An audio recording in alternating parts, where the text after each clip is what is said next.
Sir आपकी ना आवाज बहुत कम आ रही है।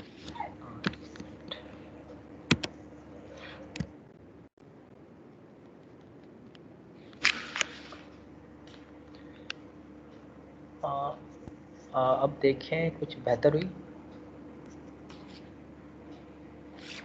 आप लोग अपना हैंड्स हेडफोन या स्पीकर जो भी है उसका वॉल्यूम थोड़ा हाई कर लें। अच्छा, लास्ट वीक रिकॉर्डिंग तो मैंने जी सर की थी। बेहतर हो गई है। स्पीकर वॉल्यूम फुल है। ठीक है। अच्छा, लास्ट वीक रिकॉर्डिंग मैंने की थी, लेकिन आई डोंट नो कि उसकी रिकॉर्डिंग की ईमेल रिसीव होती है, वो लास्ट टाइम रिसीव नहीं हुई। अभी मैंने इसका रिकॉर्ड में देखा है, इसमें भी रिकॉर्डिंग जो है अवेलेबल नहीं है।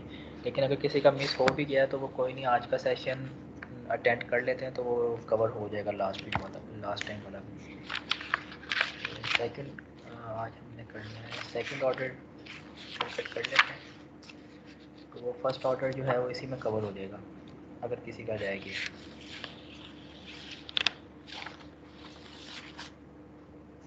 अच्छा, फर्स्ट ऑर्डर सिस्टम का आपको आइडिया हो गया होगा, या इन दोनों का डिफरेंस जो है फर्स्ट ऑर्डर सिस्टम और सेकंड ऑर्डर सिस्टम, या इन दोनों में कोई डिफरेंस बता सकते हैं कि फ़र्स्ट ऑर्डर सिस्टम और सेकंड ऑर्डर सिस्टम इन दोनों में क्या फ़र्क है?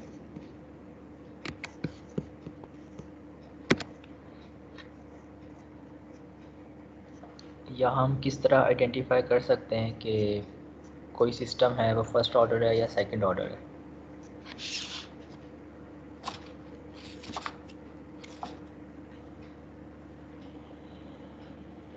जी, एनीवन?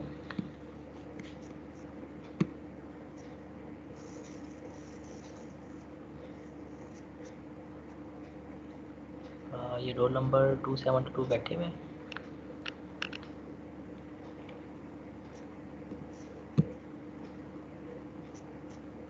Roll number 255।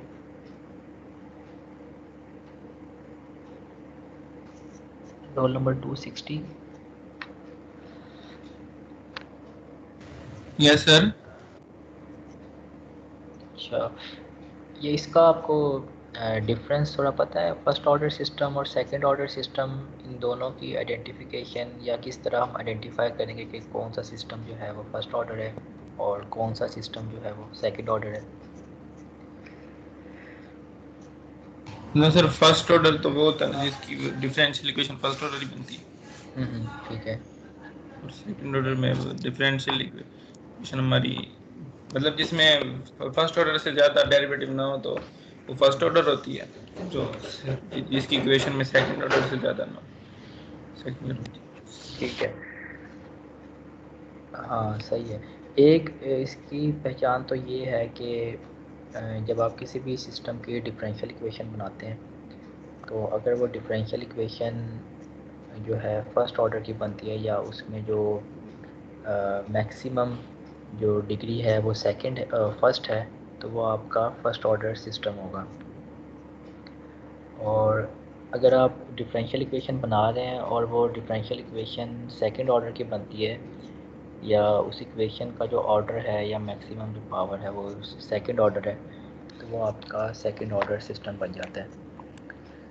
सेकंड इसमें ये होता है, जैसे आपने मैकेनिकल सिस्टम में पढ़ा था कि एक सिस्टम में जितने स्टोरिंग एलिमेंट्स होंगे वही आपके सिस्टम का ऑर्डर होगा। जैसे स्प्रिंग मैस डैम्पर सिस्टम था, तो इसमें आपका मैस और स्प्रिंग स्टोरिंग एलिमेंट्स थे, एनर्जी स्टोरिंग, और आपका डैम्पर जो था वो डेसिपेटिंग एलिमेंट था। तो इसमें जितने स्टोरिंग एलिमेंट्स होंगे, the you can lay the number of storing elements is equal to the order of the system. तो इसी तरह ये इलेक्ट्रिक सर्किट में भी है कि आपका नॉर्मली जो इलेक्ट्रिक सर्किट्स में कंपोनेंट्स होते हैं वो रेजिस्टेंस होती है, इंडक्टर होता है और कैपेसिटर होता है। तो इसमें रेजिस्टेंस जो है वो क्या करती है, एनर्जी को डेसिपेट करती है। मतलब इसमें से जब करंट पास करता है तो वोल्टेज इसमें ड्रॉप हो जाता है, वोल्टेज स्टोर नहीं होता। जबकि रेजिस्टेंस और कैपेसिटर और इंडक्टर में से जब करंट फ्लो करता है तो इसमें वोल्टेज स्टोर हो जाता है। तो इसका मतलब है कैपेसिटर और इंडक्टर जो हैं ये स्टोरिंग एलिमेंट्स हैं, और आपका जो रजिस्टर है ये डेसिपेटिंग एलिमेंट है। तो इसमें आप किसी भी सिस्टम का ऑर्डर जो है वो नंबर ऑफ़ स्टोरिंग एलिमेंट से आप डिसाइड कर सकते हैं। तो आपने क्या करना है, कैपेसिटर और इंडक्टर जितने लगे हुए हैं वो काउंट कर लेने हैं। तो जितने इंडक्टर कैपेसिटर होंगे ओवरऑल टोटल, वो आपका सिस्टम का ऑर्डर होगा। तो लास्ट टाइम हमने देखा था एक आरसी सर्किट। आरसी सर्किट में स्टोरिंग एलिमेंट एक ही था, कैपेसिटर, तो वो आपका फर्स्ट ऑर्डर सिस्टम था। कैपेसिटर की जगह अगर आप इंडक्टर लगा दें, उस सूरत में भी क्या होगा कि आरएल सर्किट बन जाएगा। तो स्टोरिंग एलिमेंट एक ही होगा उस सूरत में भी। इंडक्टर स्टोरिंग एलिमेंट होगा और जो रजिस्टर है वो डेसिपेटिंग एलिमेंट है। तो उस सूरत में भी फर्स्ट ऑर्डर सिस्टम होगा। लेकिन अगर आप ये दोनों चीज़ें एक साथ लगा देते हैं, कैपेसिटर और इंडक्टर, तो अब क्या होगा, स्टोरिंग एलिमेंट्स दो हो जाएंगे। तो ये आपका सेकंड ऑर्डर सिस्टम बन जाएगा। तो आज हम सेकंड ऑर्डर सिस्टम कर लेते हैं। ये भी की सकते हैं।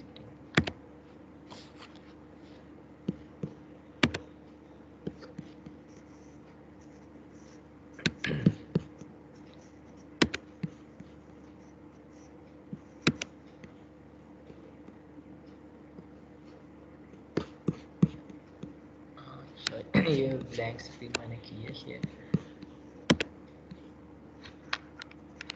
अस्सलाम वालेकुम सर। वालेकुम सलाम।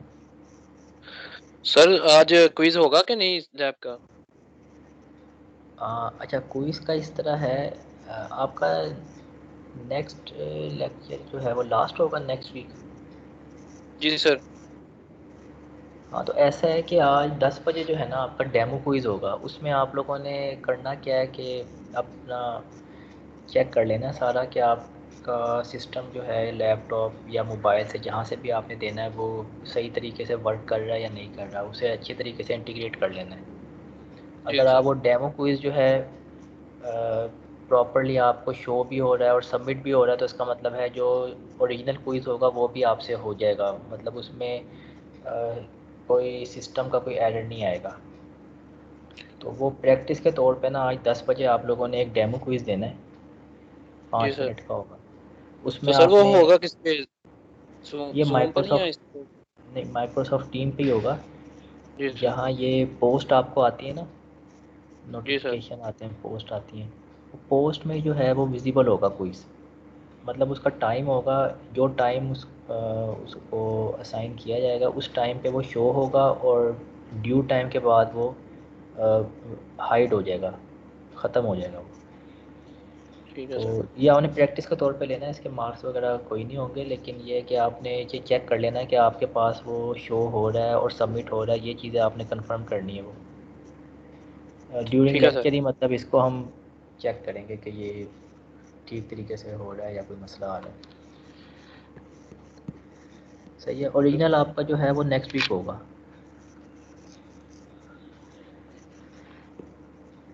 ठीक है सर। अच्छा, थैंक यू। वेलकम। अच्छा, ठीक है। सेकेंड ऑर्डर सिस्टम की हम बात कर रहे थे, तो आपके आरएलसी नेटवर्क जितने भी हैं ये आपके सेकंड ऑर्डर या ऐसे हायर ऑर्डर सिस्टम कहलाते हैं, क्योंकि अगर capacitor inductor at the same time अगर लगा हुआ है तो वो सेकंड ऑर्डर सिस्टम बनेगा। और अगर नंबर ऑफ़ कैपेसिटर्स और इंडक्टर इंक्रीज़ कर जाते हैं तो वो सेकंड ऑर्डर से हायर ऑर्डर हो सकता है। अच्छा, लास्ट टाइम भी हमने इसमें KCL अप्लाई किया था इसकी इक्वेशन बनाने के लिए। इस सर्किट इसका कोई भी सिंपल सा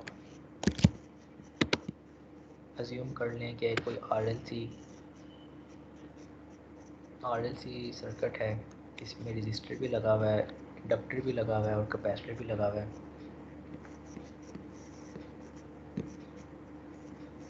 तो इसके अक्रॉस जो है हमने कैपेसिटर के अक्रॉस हमने आउटपुट वोल्टेज लेना है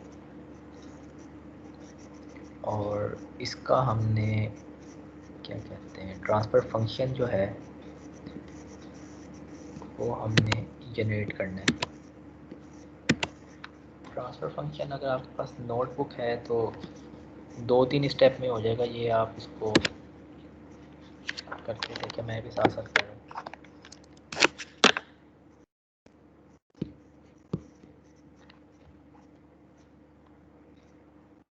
अच्छा, इस पे अगर KCL लगाएं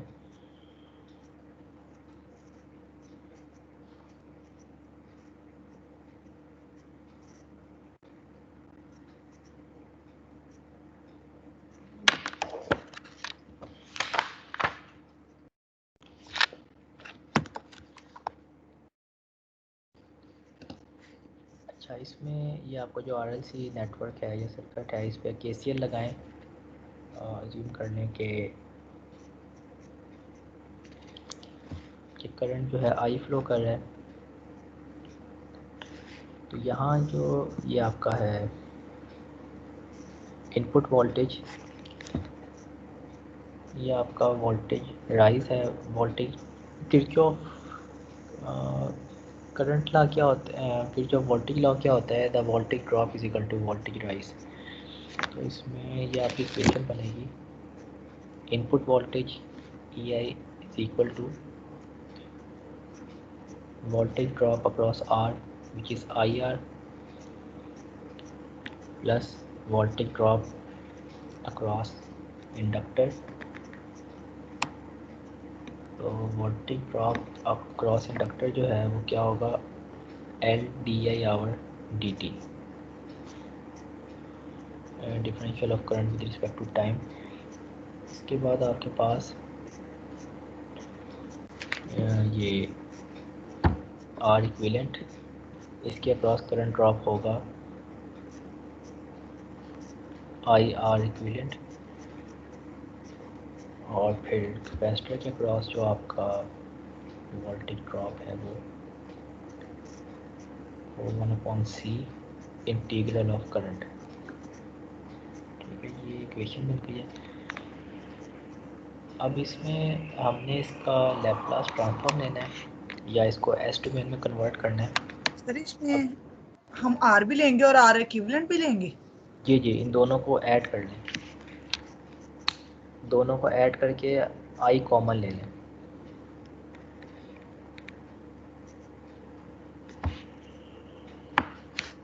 इसमें आप कोई और सर्किट भी अज्यूम कर सकते हैं, ये फॉर एग्ज़ाम्पल है, तकरीबन सेम ही होगा, कोई भी सर्किट लेंगे। अच्छा, अब ये इक्वेशन आपकी जो है डिफरेंशियल इक्वेशन, ये टाइम डोमेन में इसको S डोमेन में कन्वर्ट करेंगे, तो EI जो है ये capital EI S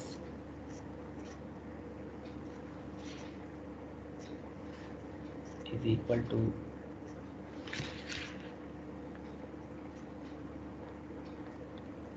capital I R plus, अच्छा डेरिवेटिव जो है, डेरिवेटिव को हम S से रिप्लेस कर देंगे, तो ये आपका SL और again current I capital I S domain में, और IR उसमें एज इट इज़, बस करंट जो है वो कैपिटल हो जाएगा। अच्छा, इंटीग्रल जो है 1/S से मल्टीप्लाई हो जाएगा, जहाँ डेरिवेटिव आएगा वहाँ आप डेरिवेटिव ख़त्म करके S से मल्टीप्लाई कर देंगे, जहाँ इंटीग्रल आएगा वहाँ आप इंटीग्रल को ख़त्म करके 1/S से मल्टीप्लाई कर देंगे।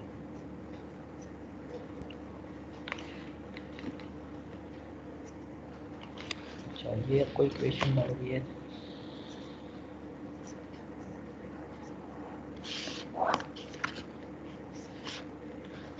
EI इज इक्वल टू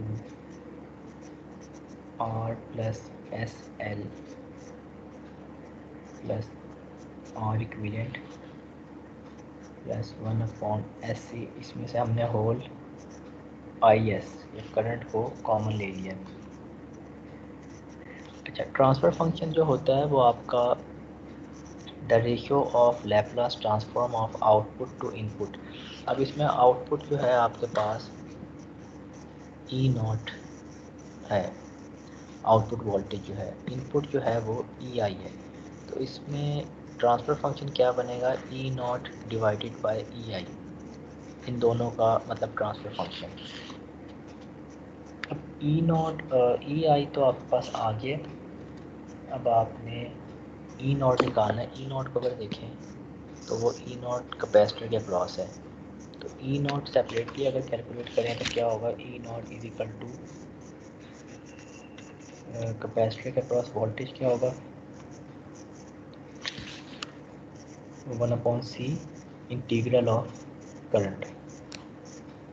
तो इसको अगर लैप्लास ट्रांसफॉर्म में कन्वर्ट करें तो ई नॉट एस ये आपका बनेगा 1/sc और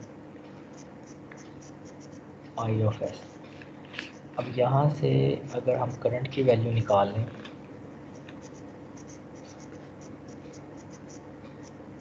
तो ये आपका S C E not S.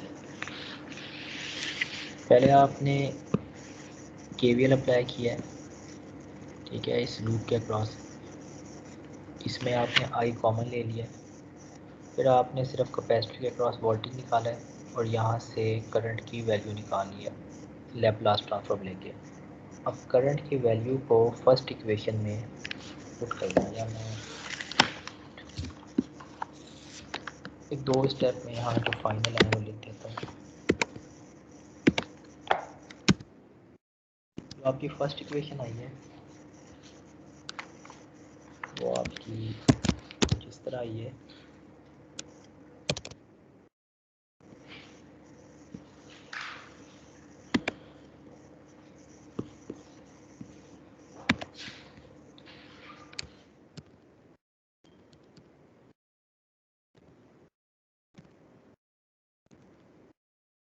First equation आपकी है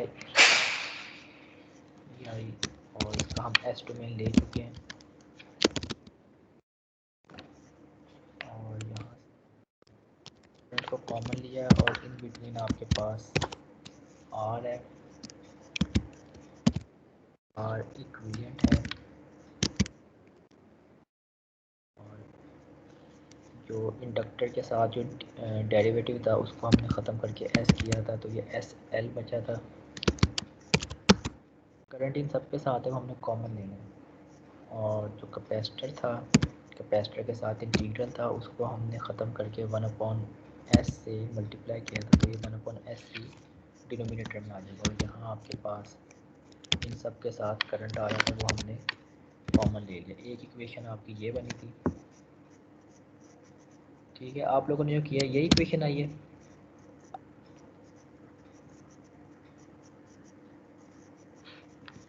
ये किसी ने इक्वेशन ड्राइव की है? सर यही है, यही। यस सर यही है। ठीक है। अच्छा, सेकंड इक्वेशन आपके पास आएगी जब आप सिर्फ कैपेसिटर के अक्रॉस वोल्टेज जो है उसको आपने कैलकुलेट करना है। वोल्टेज की इक्वेशन लिखने के बाद आपने जब उसका लैप्लास ट्रांसफॉर्म लेना है तो वो आपके पास अल्टीमेटली ये इक्वेशन बनेगी ई नॉट एस और ये आपके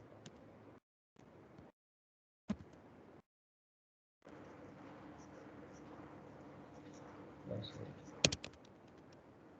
वो जब हम ये डिवाइड हो रहा था दूसरी साइड पे ले जाके मल्टीप्लाई करेंगे तो ये आपका हो जाएगा एस सी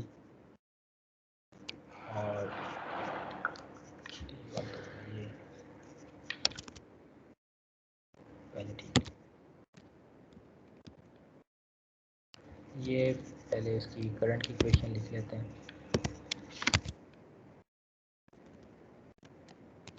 वोल्टेज की इक्वेशन से हमने करंट की इक्वेशन आगे।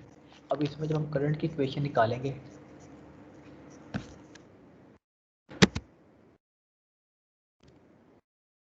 तो आपकी अल्टीमेटली इसको करंट के लिए शिफ्ट कर लेते हैं। तो ये राइट साइड पे दूसरी साइड पे जाके ये SC, ये आपका बन जाएगा E0।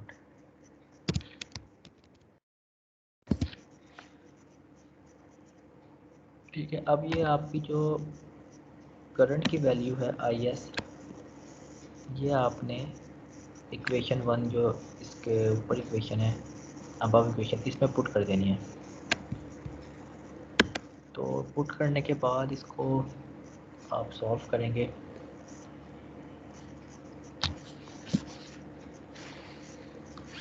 इसको आप ऑन पेपर सॉल्व करें, सेकंड इक्वेशन को फर्स्ट इक्वेशन में पुट कर दें।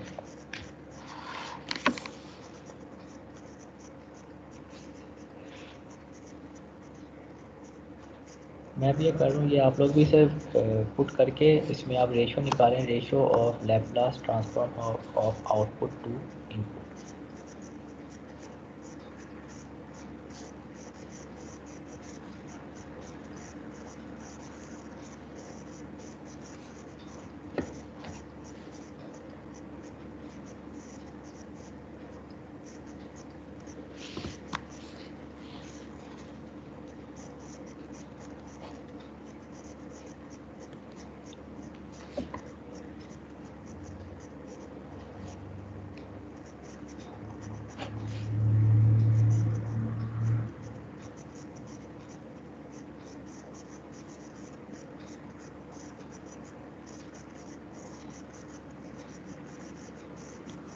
हो गया। फाइनल क्या इक्वेशन आ रही है? Sir E0 over EI is equal to 1 over CS into R plus R equivalent plus LS plus 1 over CS। ठीक है।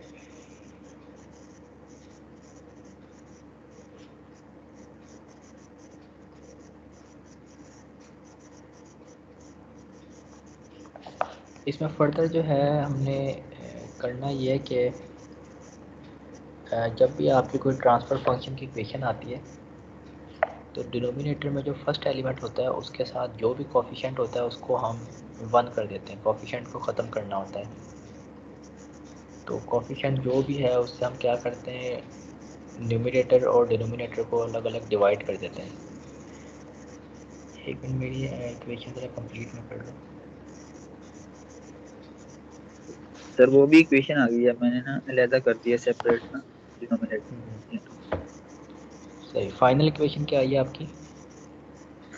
1 over LC over S square plus R S over L plus R equivalent S over L plus 1 over LC। ठीक है, इसमें आप R और R equivalent को combine कर सकते हैं। इसमें यूँ कर लेते हैं कि जैसे S स्क्वायर की जितनी टर्म्स हैं वो एक तरफ कर लेते हैं, S के साथ जितनी टर्म्स है ना S कॉमन लेके बाकी सबको इकट्ठा कर देते हैं, और इसके अलावा जो भी रिमेनिंग है जिसके साथ S नहीं है वो आपकी थर्ड टर्म बन जाती है। इसको 3 टर्म्स में जो है डिवाइड कर लेते हैं।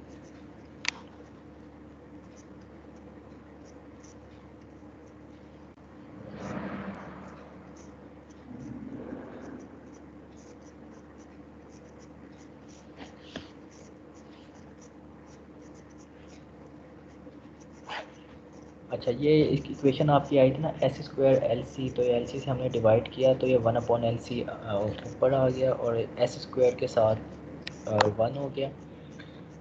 सेकंड जो है आपका S, अब S के साथ 2 टर्म्स आ रही हैं,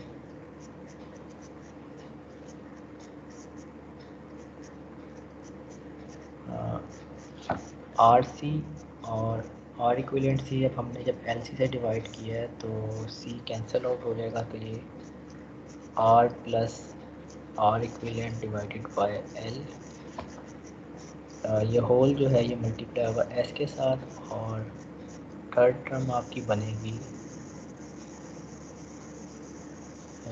1 और LC डिवाइड हो रहा है तो ये ठीक है।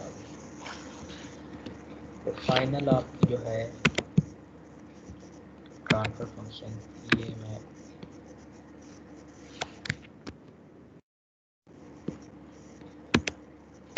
इसको साइमल्टेनियसली सॉल्व करने के बाद आपके पास ये कुछ इस तरह का ट्रांसफ़र फंक्शन आ जाएगा।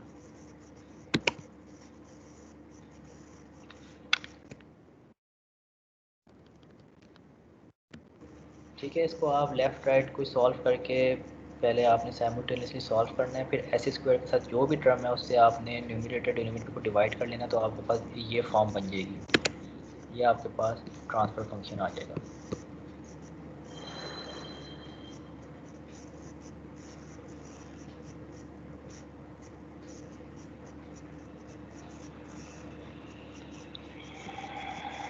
अच्छा, यहाँ तक कर लिया सबने? Yes sir. यस सर हो सही, गया। अब आप, हाँ, अब आप लोग मैटलैब को ओपन कर लें। वही मैं भी ओपन कर रहा हूँ।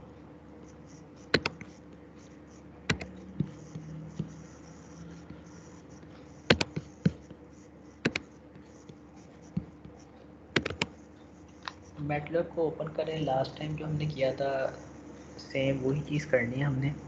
ट्रांसफ़र फंक्शन आपके पास है,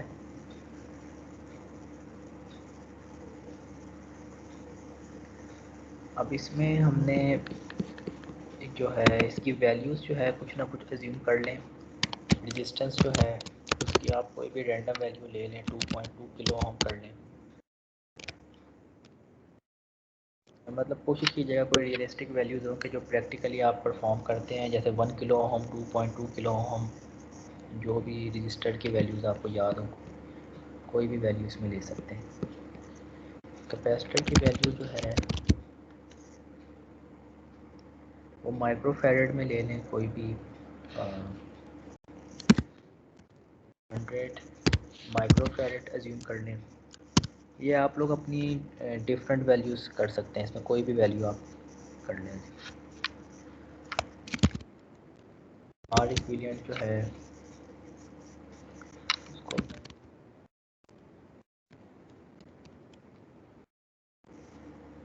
और इंडक्टर जो है 5 मिली हेनरी।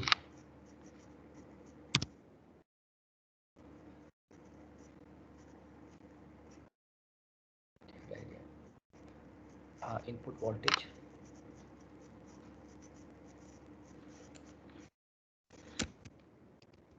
वोल्टेज 5 वोल्ट कर लेते हैं।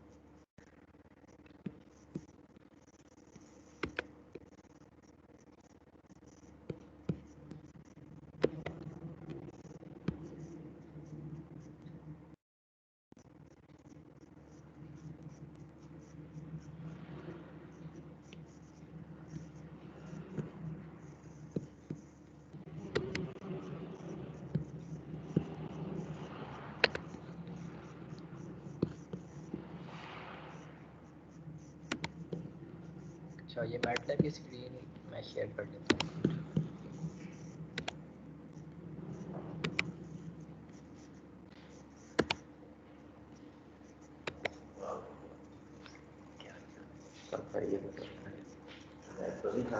जी, चलिए।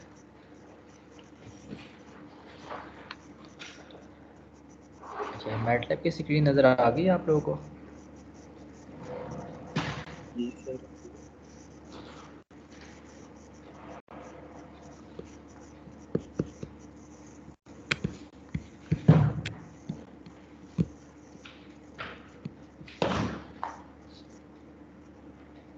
अच्छा, इसमें इक्वेशन में ये वैल्यूज़ पुट करके देखें, इसमें ट्रांसफ़र फंक्शन को न्यूमेरिक वैल्यूज़ पुट करके इसका आंसर निकालें।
ये किसी ने सिंप्लीफाई किया अभी तक?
सर ये लैब में प्लॉटिंग वाला कॉन्सेप्ट एक दफा रिवाइज कर दीजिए।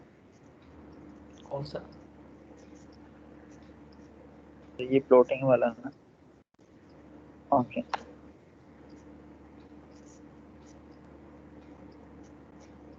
अच्छा, प्लॉटिंग वाला।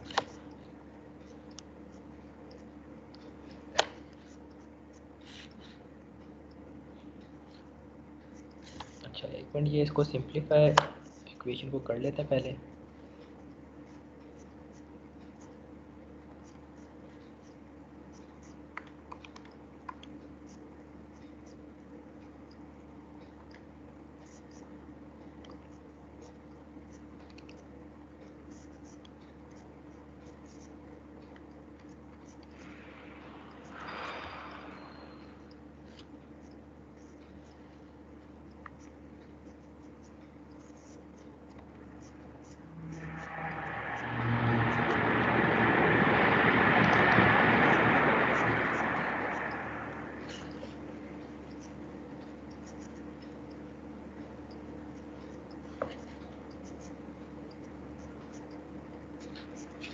अच्छा, ये गिवन वैल्यूज़ को पुट अगर करते हैं तो ये जो ट्रांसफर फंक्शन बन रहा है, ये न्यूमरेटर में आपका आ रहा है 2 × 10⁻⁶ और डिनोमिनेटर में आ रहा है s² + 2.44 10⁻⁶ s प्लस 2 × 10। तो इसको यहाँ, ये आपका मैटलैब का कोड है, इसमें आपने क्या करना है, न्यूमरेटर की टर्म्स जो हैं उसको ये वेक्टर फॉर्म में लिखना है। इसमें सिर्फ कोफिशिएंट आप लिखेंगे s² के साथ जो है वो लिखेंगे, फिर s के साथ, और उसके बाद जो विदाउट s है वो लिखेंगे। तो इसमें न्यूमरेटर में s वाली टर्म नहीं है, तो इसमें फर्स्ट कोफिशिएंट 0, s भी नहीं है तो सेकंड टर्म भी 0,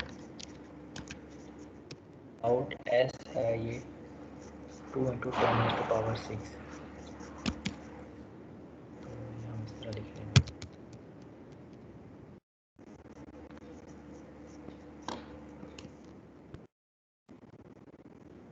न्यूमरेटर हो गया।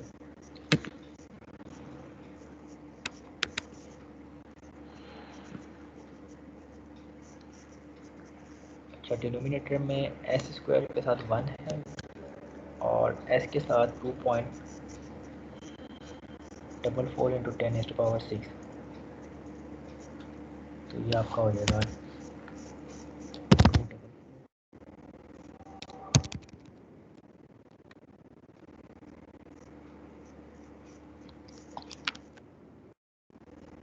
अच्छा, थर्ड टर्म है आपकी 2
अच्छा, प्लॉटिंग का आप कह रहे थे, इसमें सिंपली करना क्या है, आप प्लॉटिंग में एक आपके पास एक्स एक्सिस है और एक वाई एक्सिस है।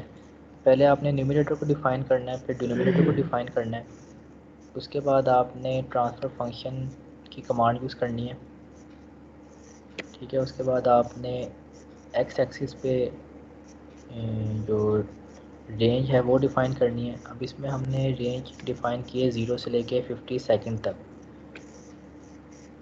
तो ये दरमियान में ये ऑप्शनल है कि अगर आप इसमें गैप नहीं बताते तो ये बाय डिफ़ॉल्ट 1 होगा, और अगर सेंटर में आप कोई मेंशन करना चाहें कि सब्सीक्वेंट वैल्यूज़ के दरमियान कितना गैप होना चाहिए, तो इसमें जैसे हमने 0.1 लिया है तो ये हम मेंशन कर सकते हैं। इसके बाद हमने वाई एक्सिस के लिए स्टेप फंक्शन यूज़ किया है। ये वाई एक्सिस पे ट्रांसफ़र फंक्शन है और एक्स एक्सिस पे टाइम है। में वाई कोमा एक्स और इन्हीं को हमने प्लॉट करना है। जो है विड्थ हम अपनी मर्ज़ी से सेट कर सकते हैं। लाइन विड्थ अगर इसकी आप थिकनेस बढ़ाना चाह रहे हैं तो इसकी वैल्यू 2 से बढ़ा के 3, 4 जहाँ तक करना चाहें कर सकते हैं।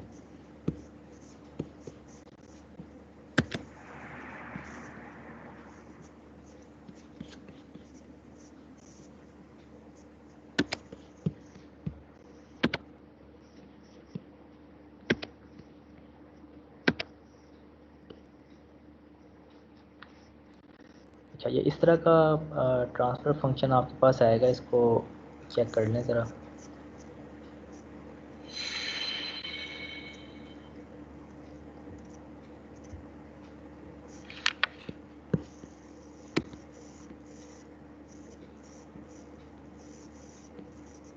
ये आप लोगों के पास सेम आ रहा है या डिफरेंट है कुछ?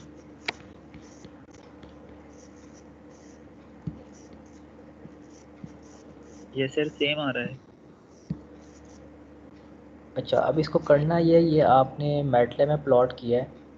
अब इसी ट्रांसफ़र फंक्शन को सिमुलिंक में प्लॉट करना है और चेक करना है कि उसमें क्या डिफरेंस आ रहा है, और फिर उसको वैलिडेट करना है थ्रू आर्डिनो कि जो वैल्यूज़ हमने सेट की हैं इसमें उन्हीं वैल्यूज़ को हमने प्रैक्टिकली इम्प्लीमेंट करना है। मतलब रजिस्टर आपने 2.2 किलो ओम का अगर लगाया है या ज्यूम किया है, कैपेसिटर 100 माइक्रोफैरेड और इंडक्टर 5 मिली हेनरी, तो ये प्रैक्टिकली हमने ब्रेडबोर्ड पे लगाना है आर्डिनो के साथ, और उसको फिर सिमुलिंक में रन करके देखना है कि प्लॉटिंग में जो इसकी वेव फॉर्म आ रही है वो सेम है या उसमें कोई वेरिएशन आ रही है।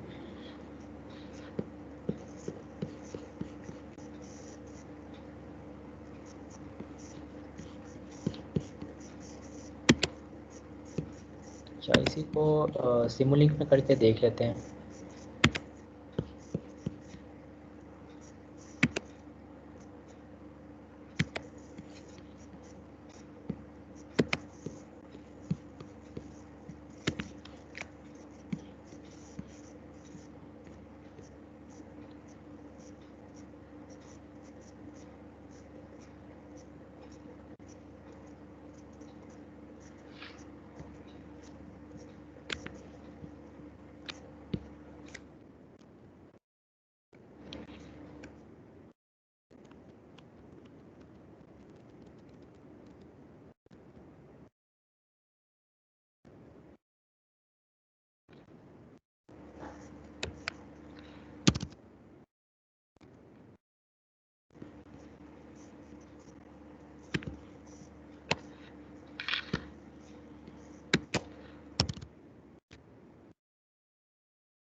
अच्छा, ये होम टैब में जाके आप सिमुलिंक लाइब्रेरी जो है इसको ओपन करें।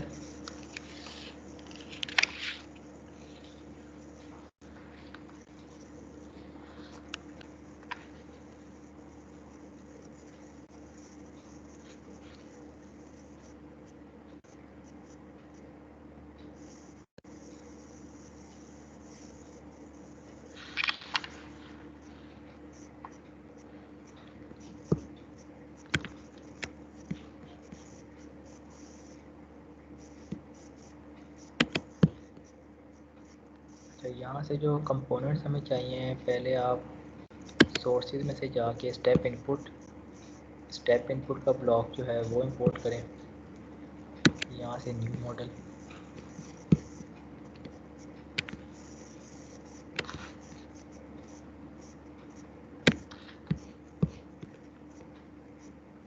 स्टेप इनपुट का ब्लॉक इंपोर्ट करें।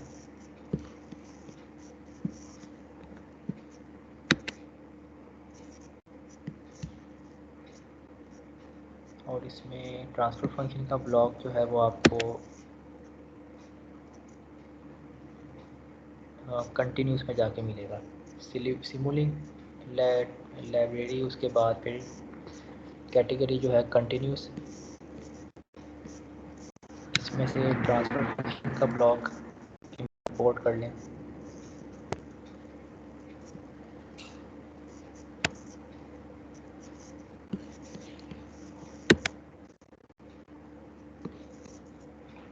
और आउटपुट को डिस्प्ले करने के लिए सिंक में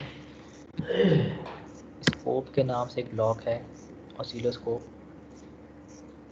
वो इंपोर्ट कर लें।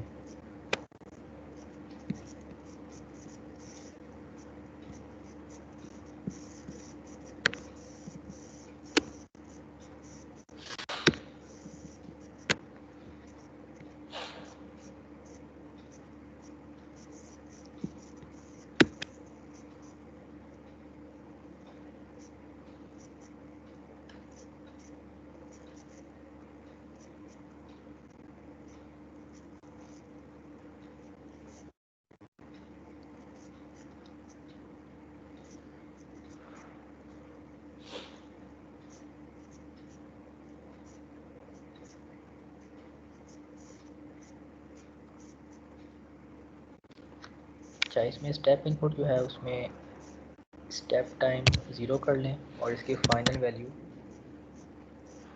1 कर लें।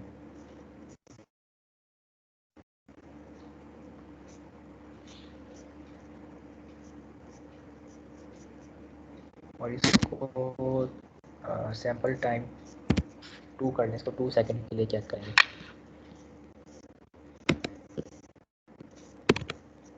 इसके बाद ट्रांसफ़र फंक्शन जो है इसको एडिट करेंगे। इसमें जो वैल्यूज आपके पास आई थी वही इसमें इनपुट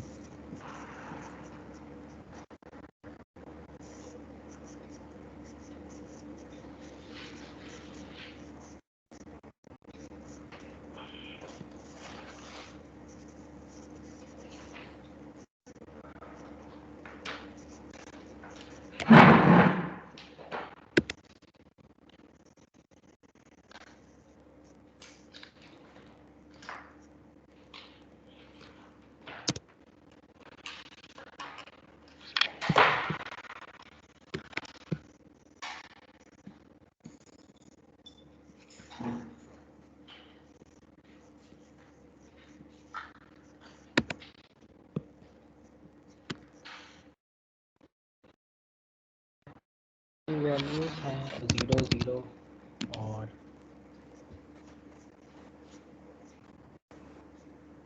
इसमें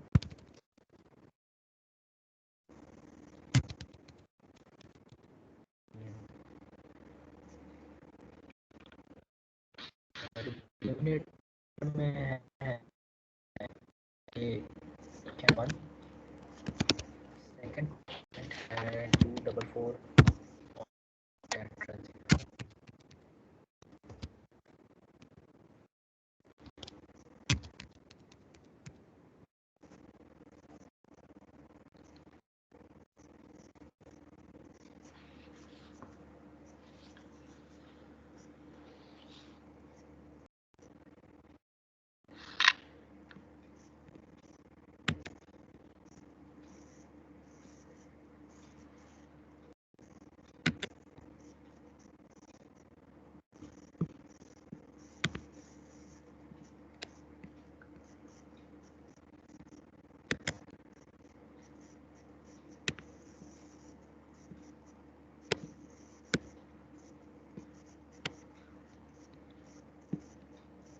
इसको रन करके देखते हैं जरा।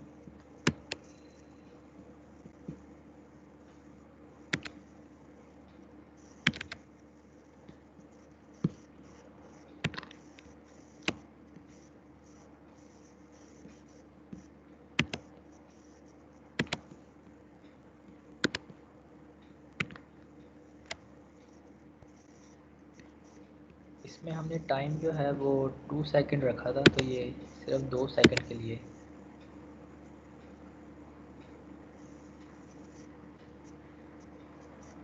ये रिस्पॉन्स इसका तकरीबन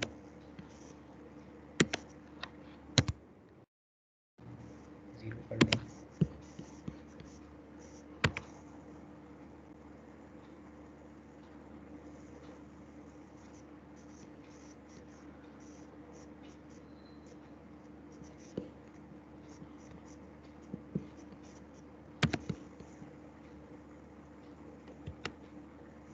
ऑटो स्केल कर देंगे तो ये तकरीबन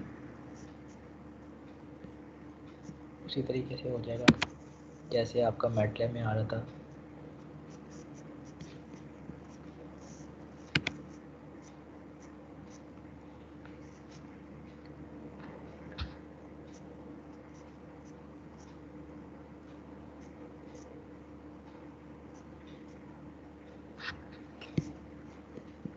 अच्छा, एक और चीज़ इसमें जो करनी है वो हम इसको ये हमने अभी ओपन लूप के लिए चेक किया है।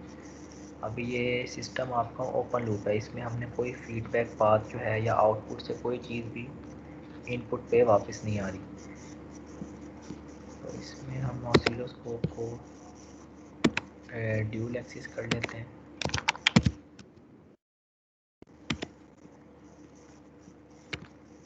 मतलब एक हम जो इनपुट दे रहे हैं डायरेक्टली वो चेक कर लेते हैं, और यहाँ हमें एक और चीज़ लगानी होगी।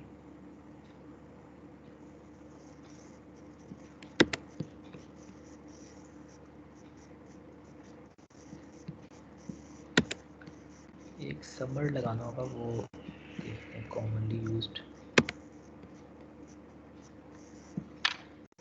ये पड़ा कॉमनली यूज्ड में देख लें, या ये आगे कहीं पड़ा हुआ कॉमनली यूज्ड में से आ जाता है। ये एक समर जो है वो इंपोर्ट करें।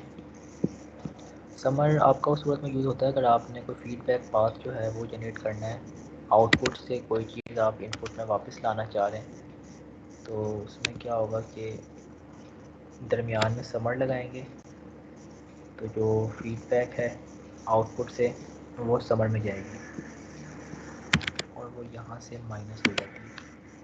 फर्स्ट इसमें प्लस है, सेकंड हम माइनस करना चाह रहे हैं, तो समझ लें ये फीडबैक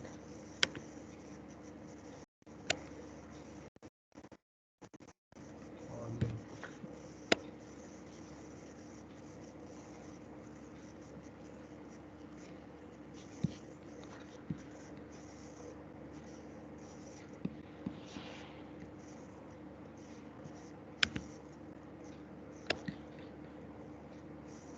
अच्छा, ये आप लोग अपनी पोस्ट में जाके देखिएगा, आप लोगों को विजिबल हुआ है ये?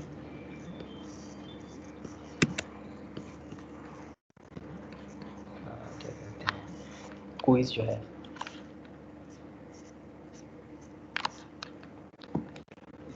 यस सर हो रहा है। हाँ, इसको ज़रा आप करके देखें।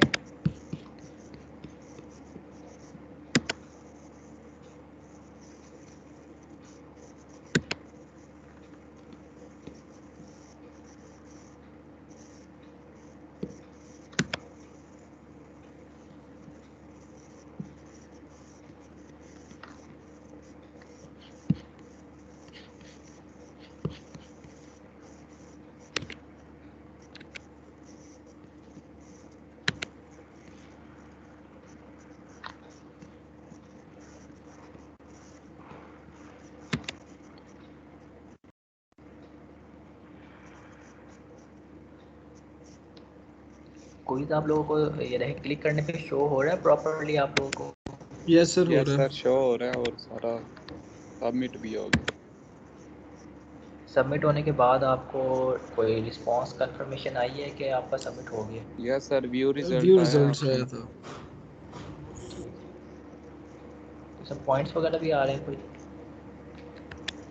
यस सर एक ऑप्शन है उसके 2 पॉइंट्स है आगे वो शो हो गए।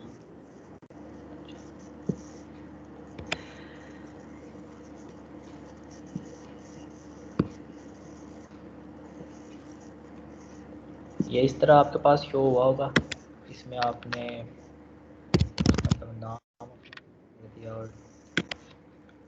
रजिस्ट्रेशन नंबर इसी फॉर्मेट में, और इसमें से कोई एक ऑप्शन जो है वो आपने सिलेक्ट कर ली और सबमिट करवा दिया। ठीक है,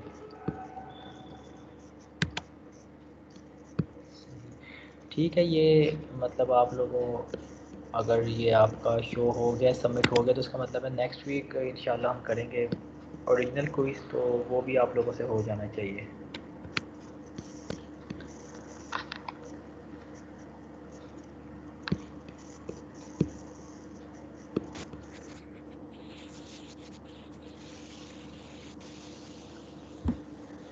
अच्छा, ये सिमुलिंक में अगर आप लोगों ने ये ब्लॉक्स इंपोर्ट कर लिए हैं तो पहले हमने ओपन लूप में किया था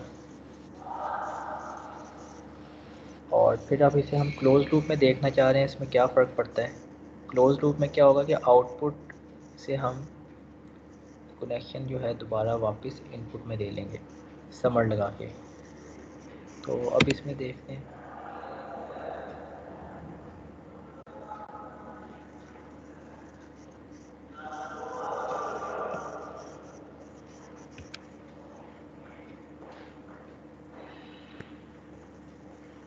इसमें कोई ख़ास फ़र्क नहीं आया सर ये वैसे। समर वाला सिंपल कहाँ पे है? कौन सा समर? ये आप कॉमनली यूज्ड ब्लॉक्स शुरू में पहले नंबर पे है, कॉमनली यूज्ड ब्लॉक्स, इसमें देख लें।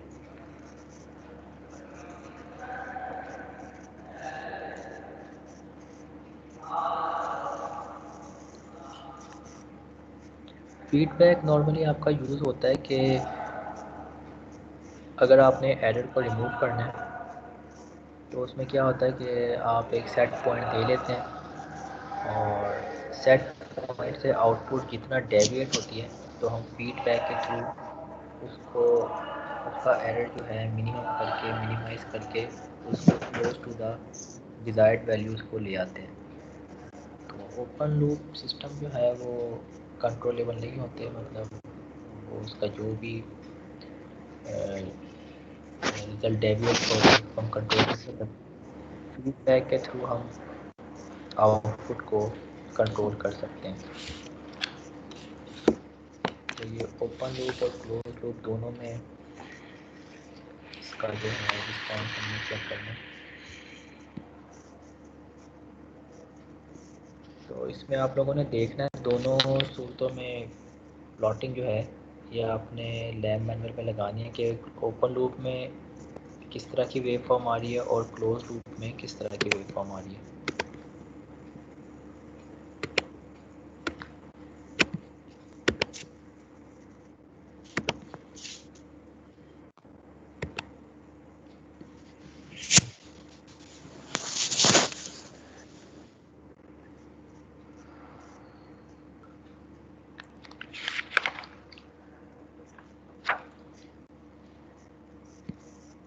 तो यहाँ तक समझ आ गई है सबको?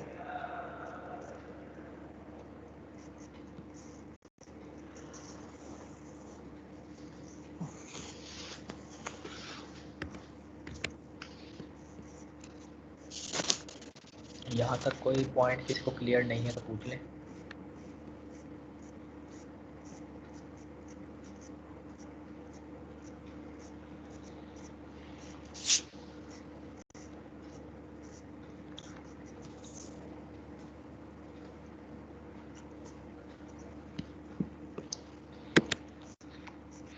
हाँ सर यहाँ तक क्लियर है।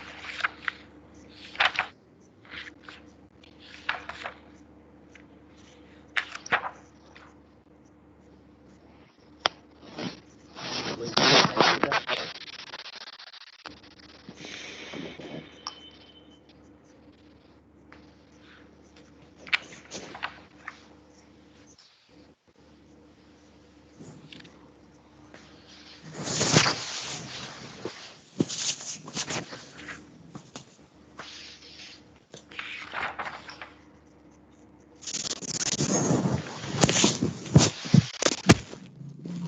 अच्छा, अब इसमें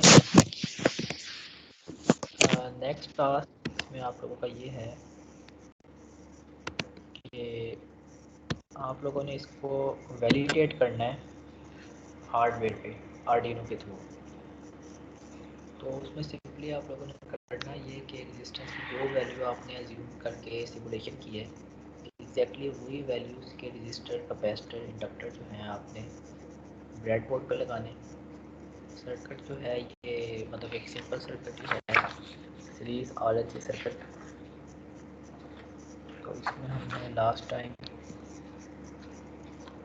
आर्डिनो आप लोगों के पास हैं?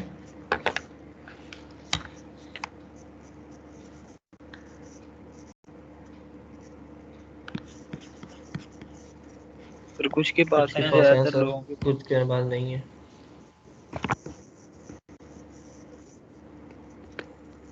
अच्छा, आप लोग सुन लें फिर इसको समझ लें बाद में जब आप इसको कर लीजिएगा अरेंज करके आर्डिनो, या जब आप कैंपस में आएंगे तो आपने चीज़ें सारी कंप्लीट करके लानी है। तो आपका नेक्स्ट वीक ऑनलाइन सेशन का लास्ट है, उसके बाद आपने कैंपस आना है। तो जब आप यूनिवर्सिटी आएंगे तो आप लोगों ने ग्रुप वाइज अपने जो टूल बॉक्स है वो कंप्लीट करके लाना है। मतलब यूँ समझ लें कि जो आपके हर 2 स्टूडेंट्स के पास कंप्लीट किट होनी चाहिए। उस कंप्लीट किट में मतलब ज़्यादा सामान नहीं दफ़ा चाहिए, सिर्फ आपके पास ब्रेडबोर्ड होना चाहिए, आर्डिनो होना चाहिए और 9 वोल्ट की बैटरी ना भी हो तो काम चल जाए, क्योंकि आर्डिनो तो आपका वो लैपटॉप से चलता है। आर्डिनो बोर्ड होना चाहिए और कुछ आपके पास रजिस्टर कैपेसिटर और इंडक्टर होने चाहिए। तो ये चीज़ें कम से कम मस्ट होनी चाहिए आप लोगों के पास। और LEDs, कुछ LED होनी चाहिए आउटपुट को शो कराने के लिए।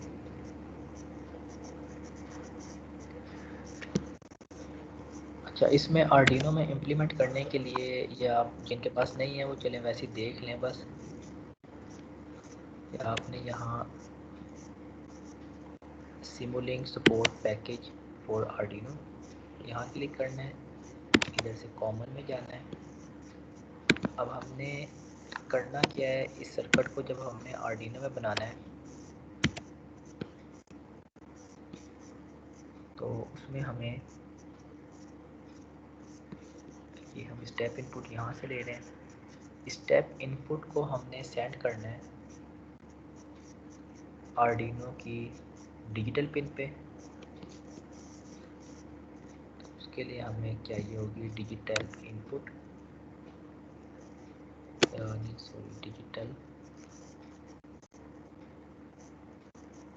डिजिटल आउटपुट चाहिए होगी।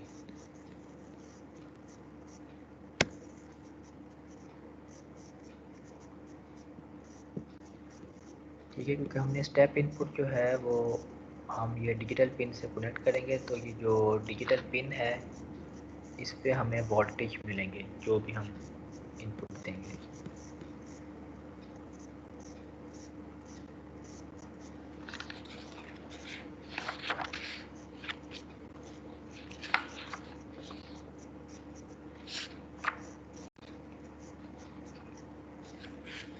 अच्छा, पिन नंबर सिमुलेशन जब आप कर रहे हैं, स्टेप इनपुट जो है वो डिजिटल पिन से आपने कनेक्ट किया। डिजिटल पिन जो है पिन नंबर 9, यहाँ से आपने कनेक्शन देना है ब्रेडबोर्ड पे। समझ ब्रेडबोर्ड पे जो आप इनपुट दे रहे हैं, इनपुट वोल्टेज वो पिन नंबर 9 से दे रहे हैं। पिन नंबर 9 या कोई भी आप डिजिटल पिन जो भी अज्यूम करते हैं, मतलब रजिस्टर के शुरू में लगा देंगे पिन नंबर 9। उसके बाद आपने आउटपुट जो आपको चाहिए उसके लिए आप एक एनालॉग पिन लेंगे।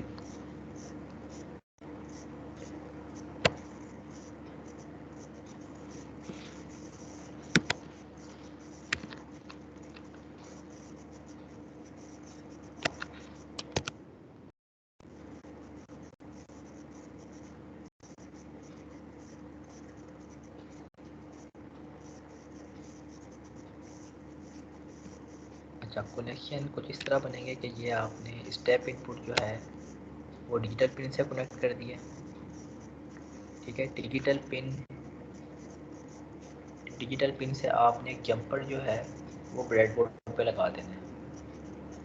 मतलब स्टेप इनपुट डिजिटल पिन में है, डिजिटल पिन से आपने जंपर पिन नंबर 9 से निकाल के ब्रेडबोर्ड पे लगा देना है, जहाँ से सर्किट आपका स्टार्ट हो रहा है। मतलब जो पहला रजिस्टर आपका लगा हुआ है उसके साथ आपने पिन नंबर 9 के साथ एक जंपर लगा देना है। जब सर्किट आपको कंप्लीट हो जाएगा, रजिस्टर से मतलब करंट पास किया है, रजिस्टर के बाद इंडक्टर से पास किया है, फिर कैपेसिटर से पास किया है। अब आपने कैपेसिटर के बाद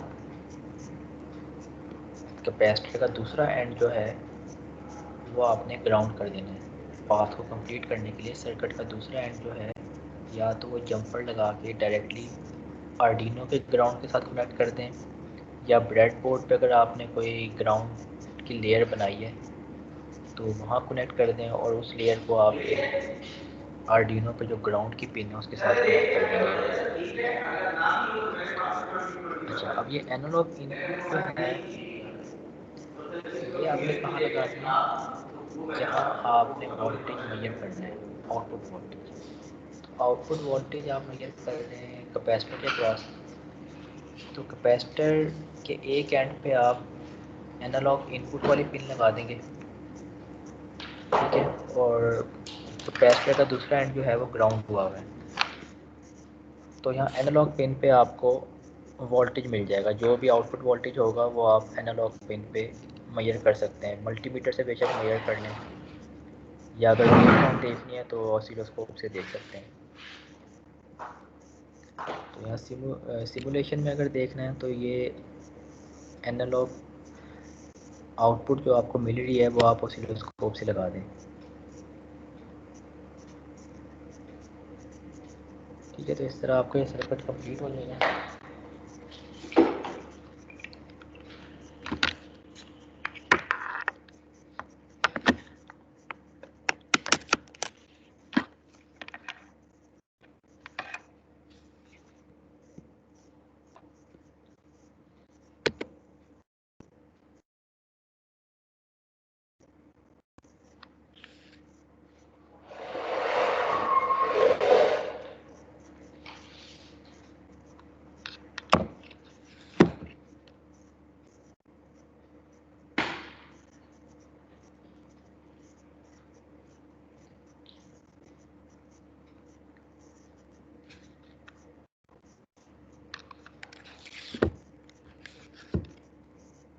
आप में से किसी के पास कंपोनेंट्स अवेलेबल हैं, इंडक्टर, रेजिस्टर, कैपेसिटर और इंडक्टर जो हैं, तीनों चीज़ें अवेलेबल हैं किसी के पास?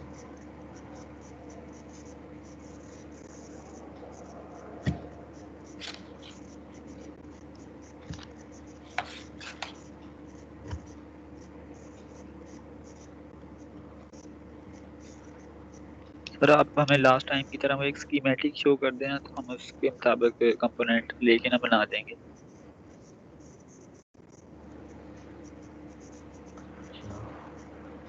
इसमें बस यही चीज़ें चाहिए आपको, रजिस्टर कुछ आप डिफरेंट वैल्यूज़ के ले लें, और कैपेसिटर और कुछ इंडक्टर और कुछ एलईडीज़। तो ये आप लोगों ने जब कैंपस आना है तो ये चीज़ें आपने लेके आनी है, तो ये आपने प्रैक्टिकली इम्प्लीमेंट करके दिखाना है। अभी भी किसी के पास नहीं है तो वैसे ही बस समझ ले इसको, और फिर आप लोगों ने परफॉर्म करके दिखाना है। अच्छा, ये आर्डिनो के ब्लॉक्स जो हैं ये इंपोर्ट करने के बाद ये आपको बताया है कि पिन नंबर 9 जो है डिजिटल की,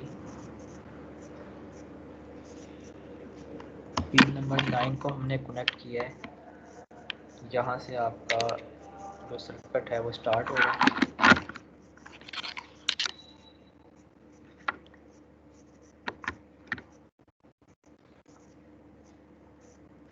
और ये सर्किट से फ्लो होने के बाद आपने कैपेसिटर का जो सेकंड एंड है वो आपने ग्राउंड से कनेक्ट कर देना है।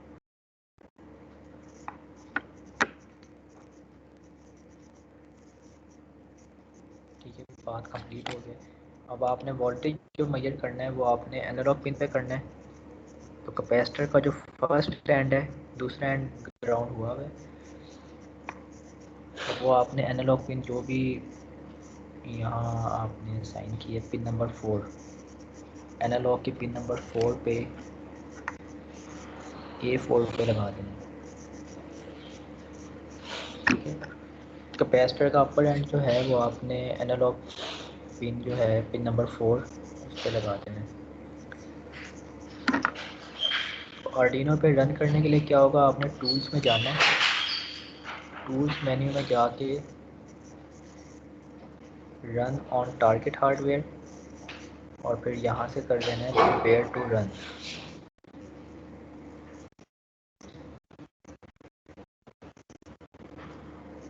लिख लें, अगर किसी के पास नहीं है आर्डिनो वगैरह तो ये स्टेप्स लिख लें, और ये आपने फिर इसको परफॉर्म करके दिखाना होगा।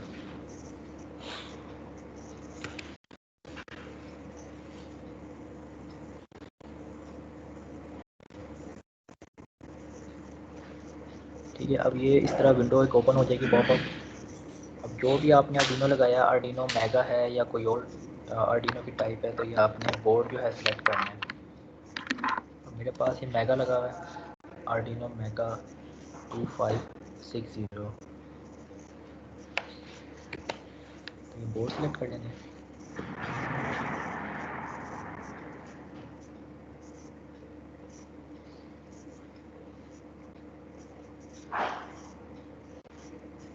बाकी चीज़ें अभी वैसे ही रहने देते हैं,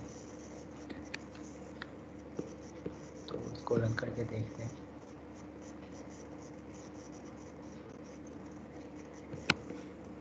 इसका रिस्पॉन्स जो है वैसे डिफरेंट ही आएगा, क्योंकि ये एग्जैक्ट इंडक्टर की वो वैल्यू नहीं है जो हमने अज्यूम की थी।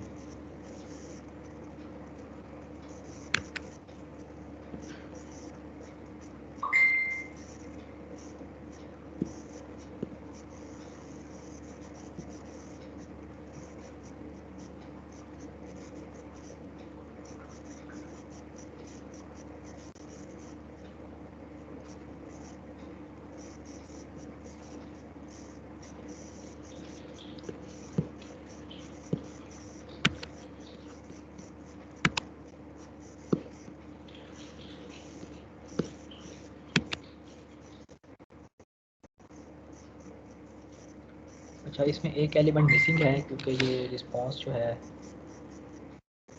ये विजिबल नहीं है, तो इसमें हम एक गेन लगा देते हैं। जो न्यूमरेटर में आपका फैक्टर है वो हम मल्टीप्लाई कर देंगे इससे।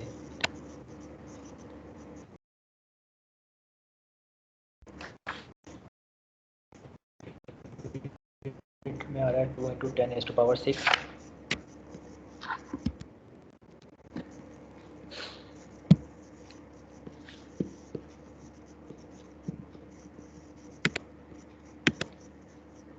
सिग्नल को एम्पलीफाई करके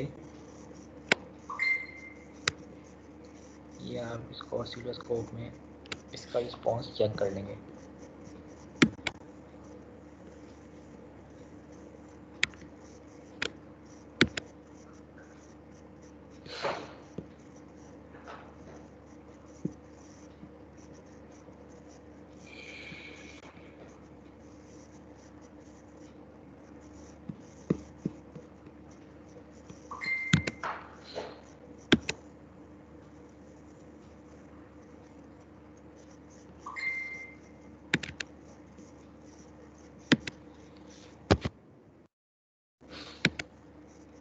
सर ये जो पिन कॉन्फ़िगरेशन है ना आर्डिनो की पिन 9 से कैपेसिटर के साथ और ग्राउंड, फिर दोबारा आर्डिनो के ग्राउंड के साथ कनेक्ट कर देना है।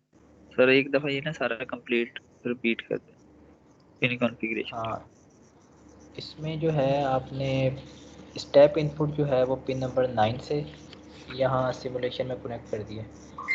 अब आर्डिनो पे आपने डिजिटल पिन जोन सी भी सिलेक्ट की है, पिन नंबर 9 अगर की है तो पिन नंबर 9 से आप एक जंपर कनेक्ट करें और ब्रेड बोर्ड पे जो आपने सर्किट बनाया है उसमें आपने एक रजिस्टर लगाया है और साथ में एक इंडक्टर लगाया होगा सीरीज़ में, और फिर एक कैपेसिटर लगाया होगा। तो पिन नंबर 9 से एक जंपर निकाल के आपने रजिस्टर के फर्स्ट एंड पे लगा देना है,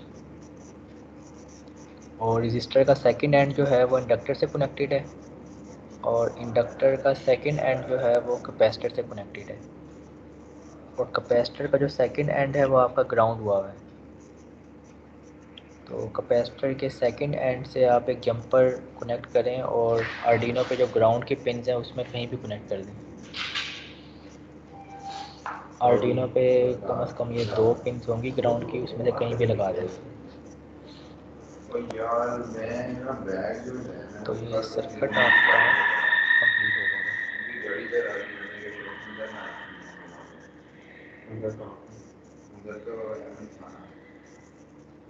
अच्छा, ये समझ आ गई, क्लियर है?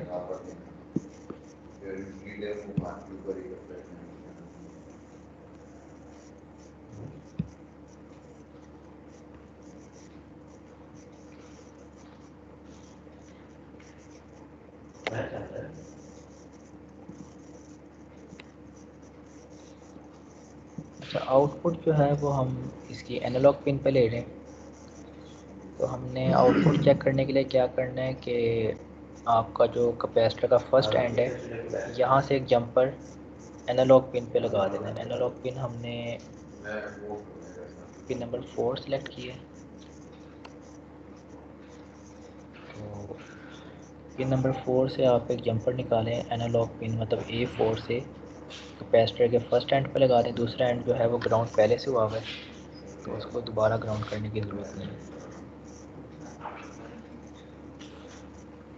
तो ये इस तरह एनालॉग पिन पे आप आउटपुट देख सकते हैं।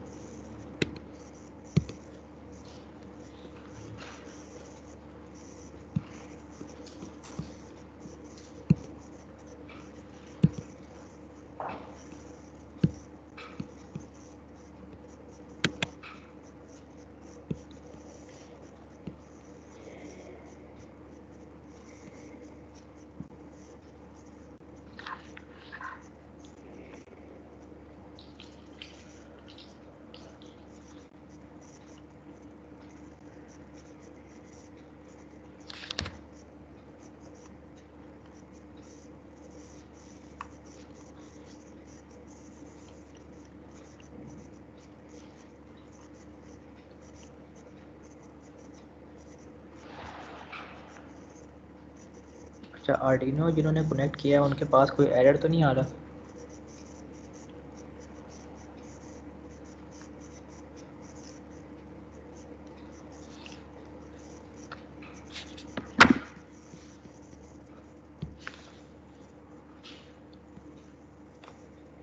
अच्छा, आर्डिनो कनेक्ट करने के बाद अगर आपके पास कोई एरर आ रहा है कि पोर्ट सही तरीके से सिलेक्ट नहीं, तो आपने ये कॉन्फ़िगरेशन में जाना है। यहाँ टूल बार में देखें model configuration parameters,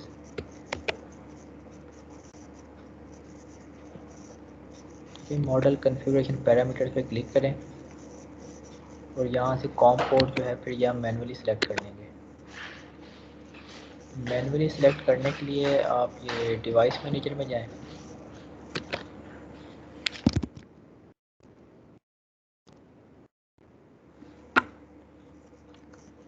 device manager में जाके ये पोर्ट्स में ये आप देख लें कि आर्डिनो कौन सी पोर्ट के साथ कनेक्टेड है।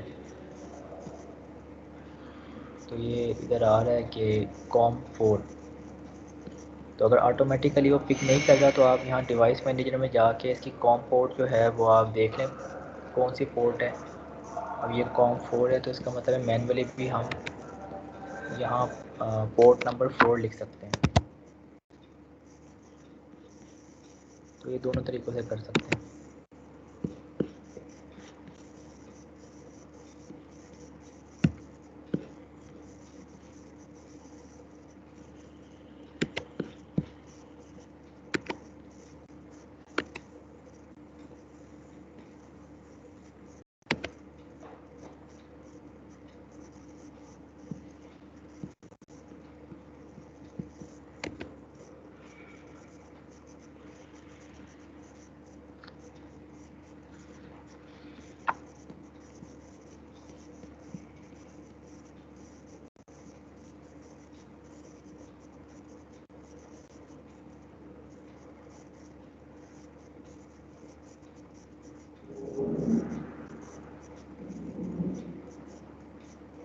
जी, ये क्लियर हो गया सबको? आर्डिनो पे वैलिडेट करना आ गया सबको कि आपने कोई भी फर्स्ट ऑर्डर या सेकंड ऑर्डर सिस्टम जो है बनाया है और फिर आपने उसकी मॉडलिंग की है। पहले मैटलैब पे उसकी प्लॉटिंग की है, फिर सिमुलिंक पे प्लॉटिंग की है, फिर उसको वैलिडेट किया है आर्डिनो के थ्रू।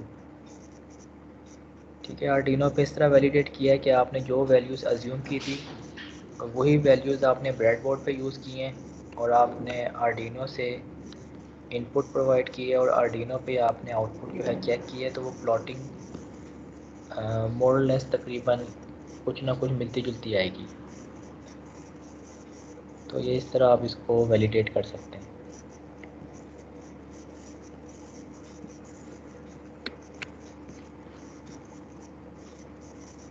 अच्छा, यहाँ तक कोई क्वेश्चन किसी का है तो पूछ लें।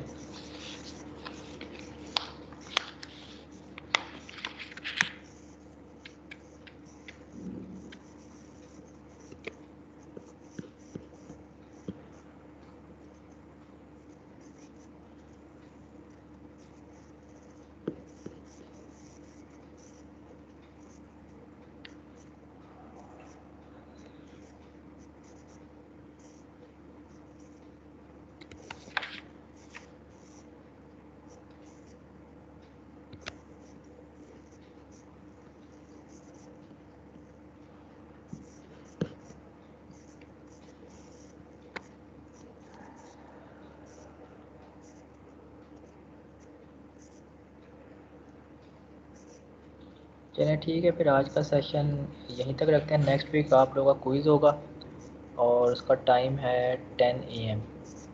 ठीक है, नेक्स्ट वीक ट्यूसडे को 10 बजे क्विज़ होगा। तो उसमें आपने पहले से मतलब क्लास के दौरान ही होगा। तो उसमें अगर किसी का मिस हो जाता है किसी वजह से तो उसमें ये सेकंड क्विज़ नहीं होगा कोई, ना उसकी कोई कंपनसेशन होगी। तो आप लोगों ने लैपटॉप पे देना है या मोबाइल पे देना है, तो वो आपने पहले से उसकी चार्जिंग वगैरह, और अगर इंटरनेट का कोई मसला है तो आपने मोबाइल डाटा वगैरह पहले से अरेंज करके रखना है। ऑन द स्पॉट अगर कोई मसला आता है तो फिर वो आप लोगों की ज़िम्मेदारी होगी, उसमें कोई सेकंड क्विज़ जो है नहीं होगा। ठीक है, फिर आज के लिए इसको इतना ही रखते हैं। फिर इंशाल्लाह नेक्स्ट वीक मिलते हैं। तो अपना ख्याल रखिएगा। अल्लाह हाफिज़।